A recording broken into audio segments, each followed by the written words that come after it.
Lupa sa Sweden, ibinebenta ng 5 piso per square meter. Totoo kaya ito? At ano naman ang kapalit ng murang halagang lupa?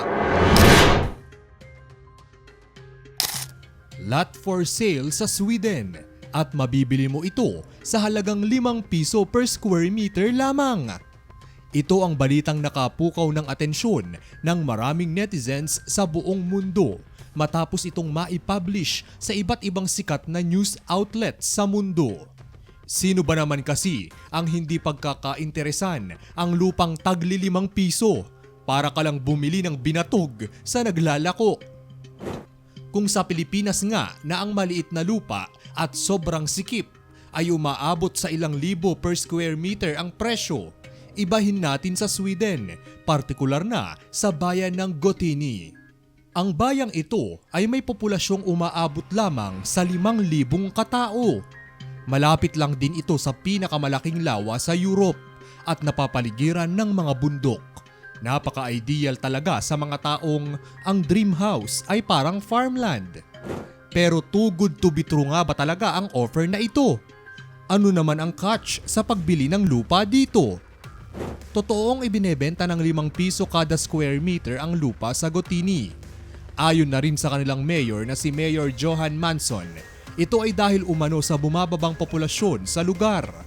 Ayon sa kanya, naisipan daw nilang magbenta ng murang lupa sa kanilang bayan upang dumami ulit ang naninirahan dito. Mabagal na rin daw kasi ang birth rate sa kanilang lugar at tumatanda na ang mga lokal na mamamayan kaya kinakailangan na nilang gumawa ng paraan. Nagsimula ang pagbebenta noong nakaraang buwan at sa una ay 30 tao lamang ang interesado sa pagbili ng lupa sa lugar. Subalit, matapos itong kumalat sa media ay halos daan-daang tawag na raw ang natanggap nila mula sa iba't ibang panig ng mundo na interesado na bumili ng lupa dito. Dahil doon ay napagdesisyon na nilang itigil muna ang bentahan ng lupa.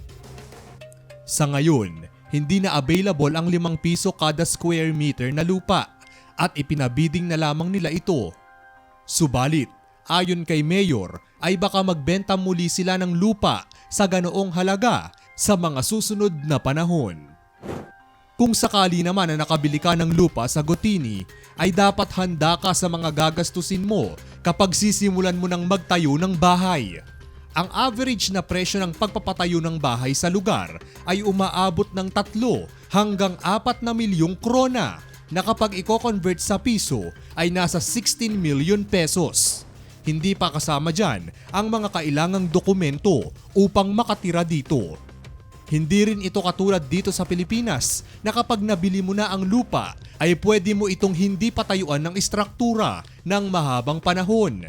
Dahil dito sa Gotini ay required na matapos mabili ang lupa, dapat bago mag2 taon ay nakapagpatayo ka na ng bahay. Hindi man fake news ang balita, pero may twist pala sa huli. Nakabili ka nga sa halagang 5 piso, ay may stress ka naman sa mahal ng pagpapatayo ng bahay.